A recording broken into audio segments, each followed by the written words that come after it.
मी Milind Sonawane sir commerce कट्टा या आपल्या यूट्यूब चॅनलवरती आपलं स्वागत करतो. आज आपण बघणार आहोत पेज नंबर 32 वरील इलिस्ट्रेशन 4 चौथं उदाहरण आपण बघणार आहोत.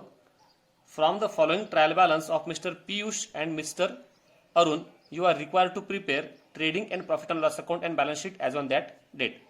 31 मार्च 2019ला आपल्याला तयार करायचं आहे. सगळा फॉर्म्युला माझ्या तयार आहे. Trading account, profit and loss account आणि बॅलन्स शीट मी आखून ठेवलेलं आहे. आता डायरेक्टली आपण एक्झाम्पल सोडवायला सुरुवात करणार आहोत. सर्वात प्रथम आपण काय करतो, ॲडजस्टमेंट्स पहिले आपण ज्या आहेत त्यांना खुणा करून घेऊ, त्यांना आपण टिक मार्क करून घ्यायचं आहे. क्लोजिंग स्टॉक 2 अमाऊंट दिलेल्या आहेत.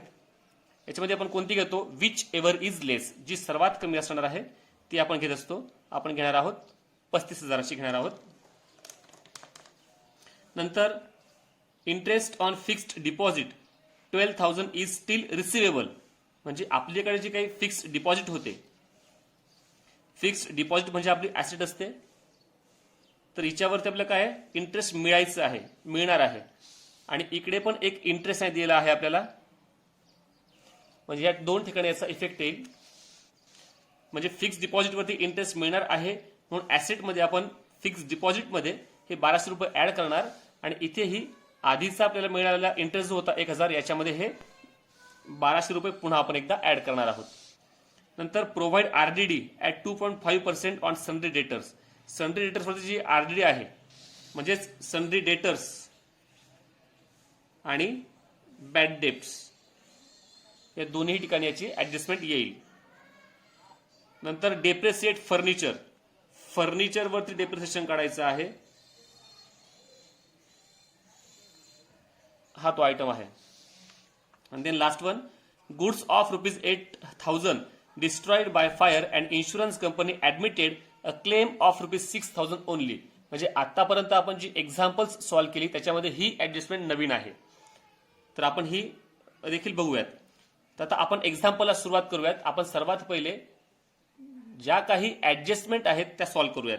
प्रथम क्लोजिंग स्टॉक दोन्ही अमाऊंटपैकी जी कमी आहे ती घेतो आपण. 35,000 रुपये घेणार. याचा इफेक्ट सर्वांना माहितीच आहे. एक ट्रेडिंग अकाउंटच्या क्रेडिटला आणि दुसरा बॅलन्स शीटच्या ऍसेट साईडला. मग इथे घ्या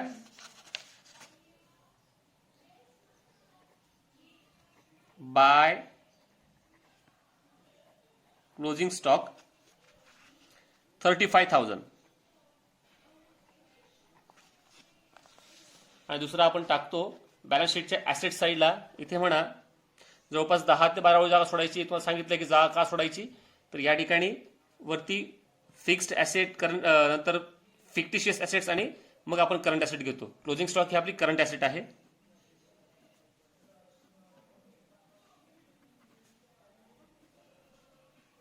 by closing stock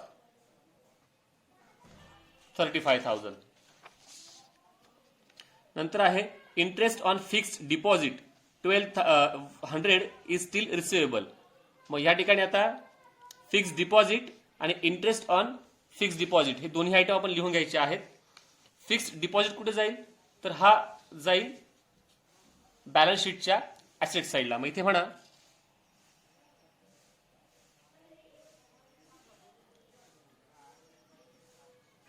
fixed deposit, त्याची अमाऊंट आहे 15,000 आणि सोबतच दुसरा आयटम लिहायचा आहे आपल्याला, interest received on fixed deposit 1,000. म्हणजे आता इंटरेस्ट मिळालंय आणि दिलेलं कुठे आहे, तर ट्रायल बॅलन्सच्या क्रेडिट साईडला दिलेलं आहे. याचा अर्थ आपला काय असणार आहे, इन्कम आहे. म्हणून आपण दाखवणार कुठे, तर प्रॉफिट अँड लॉस अकाउंटच्या क्रेडिटला. मग तिथे म्हणायचं by interest on fixed deposit, इनरला घेतोय 1,000 आणि ते म्हणतात की फिक्स्ड डिपॉझिटवरचं इंटरेस्ट काय आहे, रिसिवेबल आहे, म्हणजे मिळणार आहे, मिळायचं बाकी आहे. मग ते आपण काय करणार, इथे आपण ऍड करणार. म्हणून इथे म्हणायचं ऍड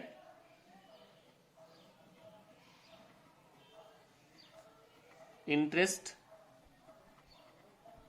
रिसिवेबल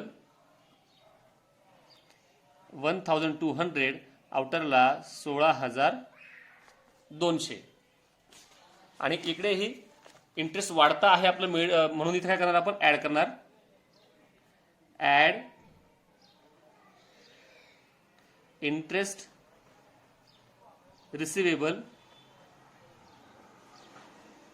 1200, आउटरला 2200.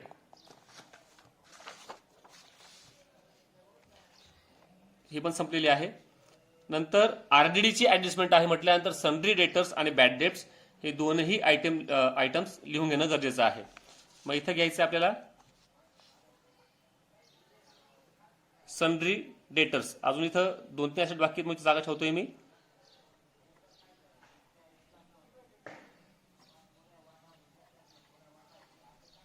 सन्ड्री डेटर्स 43,000 आहेत. याच्यावरती ऍडजस्टमेंट आपण आरडीडी नेहमी कशावर काढतो, तर आपण आरडीडी नेहमी काढतो डेटर्सवरती. यांनी इथं बॅड डेट्स दिलेले नाहीयेत, फक्त एकच ऍडजस्टमेंट आहे डेटर्सला, ती म्हणजे कोणती, आरडीडीची. आणि दुसरा आयटम जो आहे बॅड डेट्स 500 रुपये, तोही लिहून घेऊयात आपण.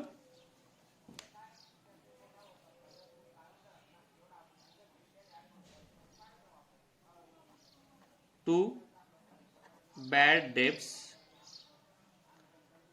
500 रुपये इनर लिहिला आपण तो. आणि आरडीडी आपल्याला काढायची आहे. आता आरडीडी कशी काढायची, ते 2.5% सांगितलेली आहे. सोपं आहे. एकूण आरडीडी एकूण डेटर्स आपले आहेत, इथे मी लिहितोय 1 आरडीडी 43,000 रुपये आपले डेटर्स आहेत. त्याच्यावरती 2.5. आता जर गुणाकार जर आपण केला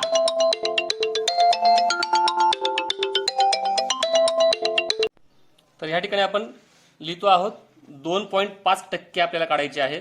समजा प्रथम यांचा आपण जर गुणाकार करून घेतला 43,000 गुणिले 25 असा जर आपण गुणाकार करून घेतला तर आपल्या उत्तर येतं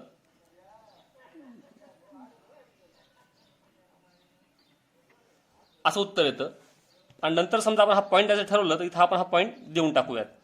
आणि याला भागिले आपण 100 जेव्हा करू तेव्हा फक्त हे 2 शून्य उडवायचं काम आहे. म्हणजे आपल्याला काय आलं, आपली आरडीडी आपल्याला मिळालेली आहे 1075. मग आरडीडी आपण काय करतो, तर आरडीडी आपण डेटर्स मधून आपण काय करणार आहोत, तिला लेस करणार आहोत. म्हणून इथे म्हणायचं आहे लेस आरडीडी ॲट 2.5%, 1075. याला दुसरी कुठलीही ऍडजस्टमेंट नाहीये, म्हणून डायरेक्टली आउटरला घ्या 41,925. आणि दुसरा इफेक्ट आपण काय करणार आहोत, बॅड डेट्स मध्ये आपण त्याला ऍड करणार आहोत. मग इथे म्हणायचं, कारण आपला बुडीत पैसा वाढतो आहे, add new RDD. Profit and loss अकाउंटच्या डेबिट साईडला आपण ही आरडीडी घेतलेली आहे 1075. याही ठिकाणी दुसरी कुठलीही ऍडजस्टमेंट नसल्या कारणाने आपण डायरेक्ट आउटरला घेऊयात 1575. पुढची ऍडजस्टमेंट आहे डेप्रेसिएट फर्निचर. फर्निचरवर डेप्रिसिएशन काढायचं आहे, तर आपण घेऊयात फर्निचर. फर्निचर आपलं आहे 20,200. मग इथे घेऊयात फर्निचर 20,200. त्याच्यावरती 5% डेप्रिसिएशन सांगितलंय, म्हणजेच आपल्या ऍसेटची व्हॅल्यू कमी होते म्हणून लेस डेप्रिसिएशन. याच्यावर 10% जर काढलं तर येतं 2020. याच्या निम्मे जर म्हणजेच 5% 1010. 1010 वजा केल्यानंतर 19,190. आणि डेप्रिसिएशनचा दुसरा इफेक्ट आपण नेहमी देत असतो प्रॉफिट अँड लॉस अकाउंटच्या डेबिट बाजूला. मग इथे घ्यायचं आहे टू डेप्रिसिएशन ऑन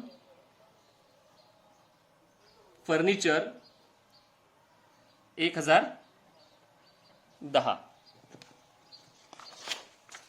बरोबर. पुढचं शेवटची ऍडजस्टमेंट आहे, ही नवीन आहे ह्या एक्झाम्पलमध्ये, आत्तापर्यंत सोडवलेल्या एक्झाम्पल्समध्ये, म्हणून ही नीट समजून घ्यायची आहे.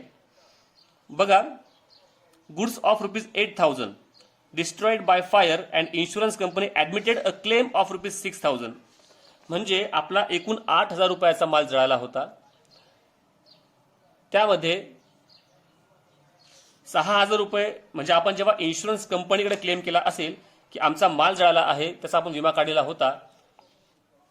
कंपनी आली, तिने संपूर्ण परिस्थितीचा आढावा घेतला आणि सांगितलं की तुम्हाला फक्त किती मिळतील, तर 6,000 रुपये मिळतील.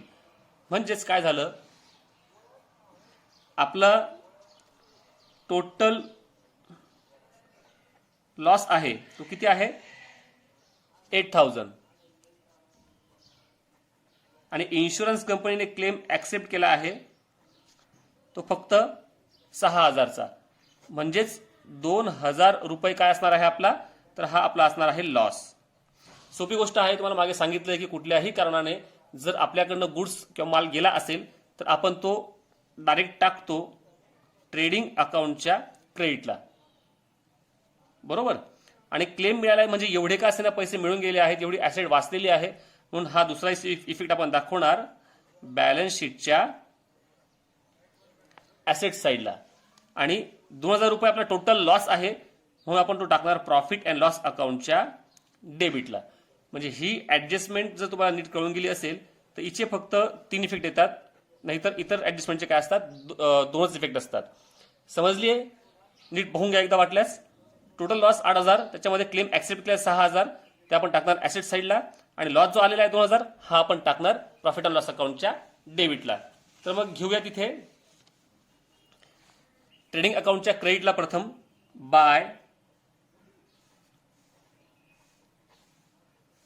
Goods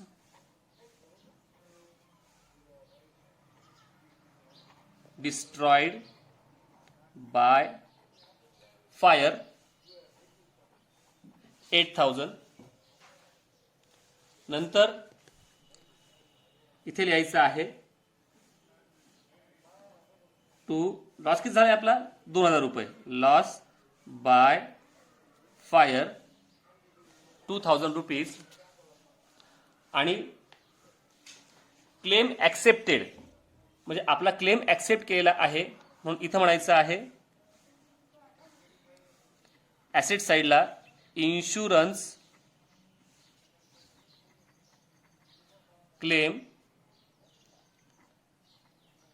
6,000 rupees. बरोबर. म्हणजे असे 3ही इफेक्ट आपले त्या ॲडजस्टमेंटचे दिले गेलेले आहेत. आता आपण करणार आहोत पोस्टिंग. ज्या ज्या आयटम्सचे ॲडजस्टमेंट होत्या त्या सर्व झालेल्या आहेत. आता पोस्टिंग करायचं आहे.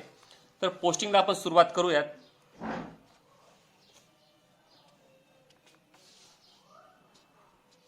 सर्वात पहिले स्टॉक ऑन 1/4/2018 म्हणजे हा कोणता स्टॉक असणार आहे, हा ओपनिंग स्टॉक असणार आहे. तो इथे घ्यायचा बॅलन्स शीट ट्रेडिंग अकाउंटच्या डेबिट साईडला टू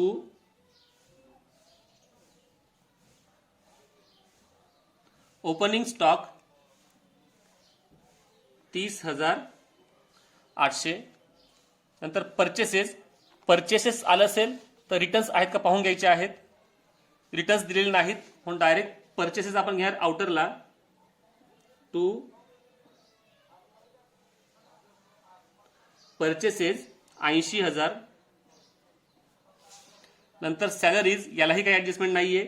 सॅलरी आपण टाकतो कुठे, तर प्रॉफिट अँड लॉस अकाउंटच्या डेबिटला. इथे बघा आपण जागा ठेवलेली आहे.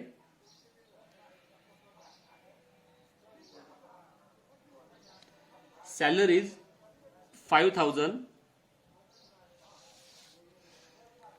नंतर वेजेस कुठे टाकतो, तर ट्रेडिंग अकाउंटच्या डेबिटला.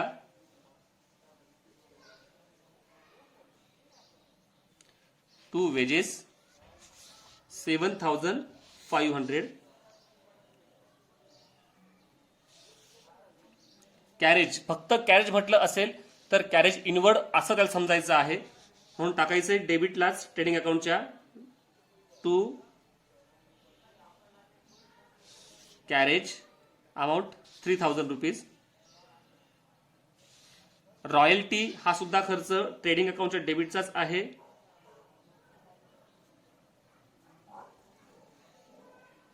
रॉयल्टीज 2500. नंतर फ्रेट हाही खर्च ट्रेडिंग अकाउंटच्या डेबिटचाच आहे. फ्रेट म्हणजे भाडे, मग ते गाडी भाडे वगैरे याच्यामध्ये असू शकतं. फ्रेट आहेत 700 रुपये.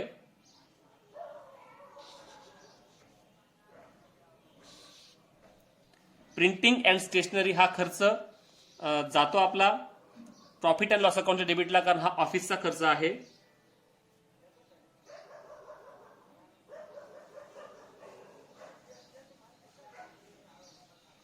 Printing and stationery 1050. सन्ड्री डेटर झालेला आहे, फर्निचर पण झालेला आहे. लीज होल्ड प्रॉपर्टी, ही आपली प्रॉपर्टी म्हटल्यानंतर काय असणार आहे, तर आपली मालमत्ता असणार आहे, म्हणून घ्यायचंय ऍसेट साइडला.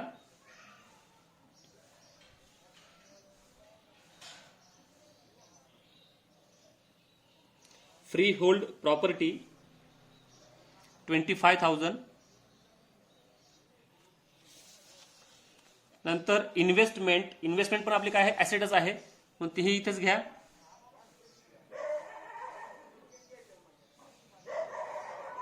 इन्व्हेस्टमेंट 15,000.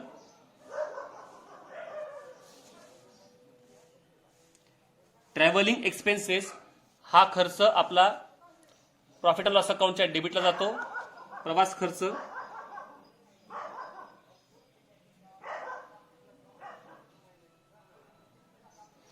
Travelling expenses 3,450.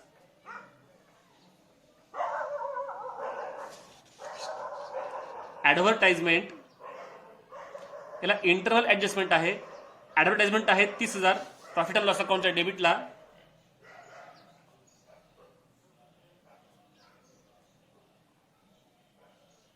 इनरला घ्यायचे आहेत 30,000. त्यांनी काय म्हटलंय की 3 इयर्स, मग 3 इयर्स करता 30,000 असतील, तर करंट इयर करता किती असणार आहेत, फक्त 10,000. आणि उरलेले जे असणार आहेत ते काय असणार आहेत, प्रीपेड, म्हणून इथे म्हणायचं आहे लेस प्रीपेड आपण लेस काय करतो, कारण आपण ऍडव्हान्स मध्ये पेड केला आहे आणि सध्या रेकॉर्ड करतो फक्त आपण करंट इयर साठी, बरोबर. म्हणून आपण 20,000 काय करणार, नेक्स्ट इयरचे असल्यामुळे आपण ते लेस करणार. प्रीपेड म्हटल्यानंतर पुन्हा आपल्याला पुढच्या वर्षी द्यायची गरज पण नाही आणि आपल्याला हवं तेव्हा परत मागू शकतोय, म्हणून दुसरा इफेक्ट कुठे येईल, तर बॅलन्स शीटच्या ऍसेट साइडला. इथे म्हणायचं प्रीपेड ऍडव्हर्टाइजमेंट 20,000 रुपीज. नंतर बॅड डेट्स पण झालेला आहे. डिस्काउंट अलाउड म्हणतायत, डिस्काउंट आपण दिलेला आहे, आपला तोटा किंवा आपला खर्च आहे, म्हणून इथं म्हणायचं टू डिस्काउंट. खाली आपण घेऊ शकतोय, खाली घ्यायला काही अडचण नाहीये, पण मी वरच्या जागा होती म्हणून लिहितोय मी. टू डिस्काउंट अमाऊंट आहे 1,800. कॅश इन हँड आणि कॅश ऍट बँक या दोन्ही आपल्या काय आहेत, तर आपल्या ह्या करंट ऍसेट आहेत. तर आपण सर्वात शेवटी तर घेऊयात ऍसेट साइडला कॅश इन हँड आणि cash at bank. Cash in hand आहे 7,000 आणि बँक आहे 20,000.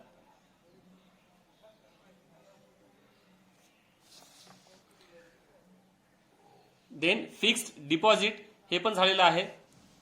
पुढे आहे कॅपिटल अकाउंट. कॅपिटल आपण नेहमी टाकतो लायबिलिटी साइडला, मग लायबिलिटी साइडला घ्या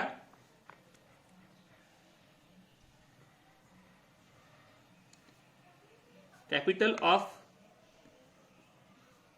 पीयूष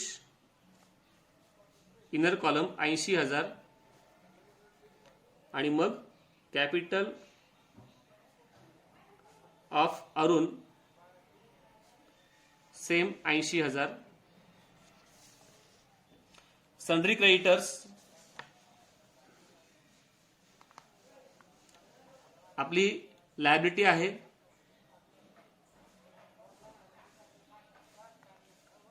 20,500. नंतर इंटरेस्ट झालेला आहे बँक ओव्हरड्राफ्ट, ही सुद्धा लायबिलिटी आहे. म्हणजे बँकेतनं आपण जास्तीची रक्कम उचल केली आहे, केव्हा ना केव्हा ती परत करणं आपल्याला भाग आहे, म्हणजे तो आपली काय झाली liability. Then last one is sales. Sales आपण नेहमी टाकतो ट्रेडिंग अकाउंटच्या क्रेडिटला. मग इथे म्हणा बाय सेल्स 1,20,000. तर आता आपण सर्व आयटम्स संपलेले आहेत, कुठल्याही बाकी नाही. पोस्टिंगही झालेलं आहे आणि ऍडजस्टमेंटही सर्व झालेले आहेत. तर आता आपण एक्झाम्पल क्लोज करायला काही हरकत नाही. प्रथम कच्चं काम म्हणून मी इथं पहिले करतोय. क्रेडिट साईडची बेरीज करूयात. सर्वप्रथम ट्रेडिंग अकाउंट क्लोज करू आपण. तर क्रेडिट साईडची बेरीज येते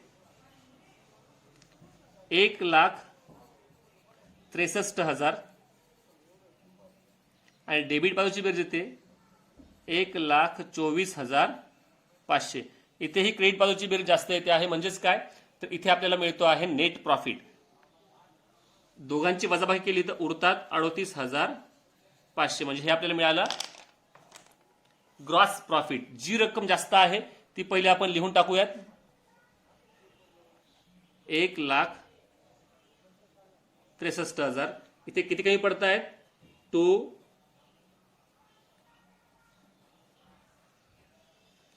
ग्रॉस प्रॉफिट कॅरीड डाऊन 38,500 आणि मग दोन्ही बाजूची टोटल सारखी येईल आणि आलेला ग्रॉस प्रॉफिट ट्रान्सफर करतो आपण प्रॉफिट अँड लॉस अकाउंटच्या क्रेडिटला. मग इथे म्हणायचं by gross profit brought down 38,500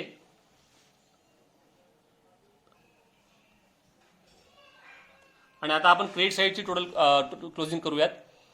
credit बाजूची ही बेरीज बघितली आपण. प्रॉफिट अँड लॉस अकाउंटच्या क्रेडिट बाजूची बेरीज येते 40,700 आणि डेबिट बाजूची बेरीज जेव्हा केली तेव्हा मिळाली आहे 25,885. म्हणजे इथेही क्रेडिट बाजूची बेरीज जास्त येते आहे. यांची वजाबाकी जेव्हा करतोय तेव्हा 14,815 इतका आपल्याला नेट प्रॉफिट मिळतो आहे. ज्या बाजूची बेरीज जास्त आहे ते आपण लिहून टाकूयात पहिले. 40,700 इकडे म्हणतोय to net profit carried down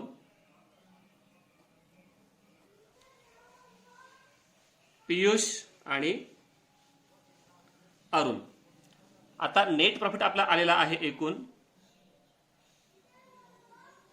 14,815 आणि मग दोन्ही बाजू टोटल सारखी येते 40,700. त्यांनी इथं कोणताही आपल्याला रेशो दिला नसल्या कारणाने आपण इक्वली वाटणार आहोत. म्हणजे आपण जर बघितलं की 14,815 भागिले आपण जेव्हा 2 करतो आहोत तर उत्तर येतं आहे 74,07.5 बरोबर. म्हणजे 7,407.5 हे उत्तर येतं आहे. असं असेल तर आपल्याला कोणातरी एका पार्टनरला 1 रुपयाने वाढून द्यावं लागेल, कारण पॉईंटमध्ये उत्तर द्यायचं नाही आपल्याला. म्हणून आपण एका पार्टनरला आपण देणार आहोत 7,408, कारण 5 किंवा 5च्या पुढील संख्या असेल तर पॉईंटच्या आधीची संख्या आपण वाढवू शकतो एकाने, आणि एकाला देऊ आपण 7,407. हे देऊ आपण पियुषला आणि हे देऊ अरुणला. तर आपण इथं देऊयात आता 7,408 आणि 7,407. म्हणजे ह्या ठिकाणी आपलं profit and loss account he close झालेलं आहे. आता आपण आलेला नेट प्रॉफिट जो आहे हा आपण त्यांच्या कॅपिटलमध्ये ऍड करूयात. ऍड नेट प्रॉफिट 7,408, आउटरला 87,408. इथेही ऍड नेट प्रॉफिट 7,407, 87,407. म्हणजे आता बॅलन्स शीटही आपलं जवळपास संपूर्ण झालेलं आहे, फक्त क्लोजिंग बाकी आहे. तर आता दोन्ही बाजूंची आपण टोटल करून टाकूयात. बॅलन्स शीटच्या दोन्ही बाजूंची टोटल सारखीच आली पाहिजे. 2,05,315, 2,05,315. अशा प्रकारे हे एक्झाम्पल हे आपलं पूर्ण झालेलं आहे. एकदा संपूर्ण उदाहरणावरती नजर मारून घेऊयात. प्रथम ट्रेडिंग अकाउंट, नंतर प्रॉफिट अँड लॉस अकाउंट,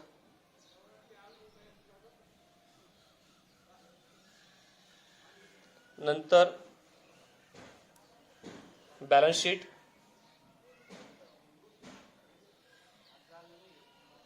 आणि आता संपूर्ण एक्झाम्पल.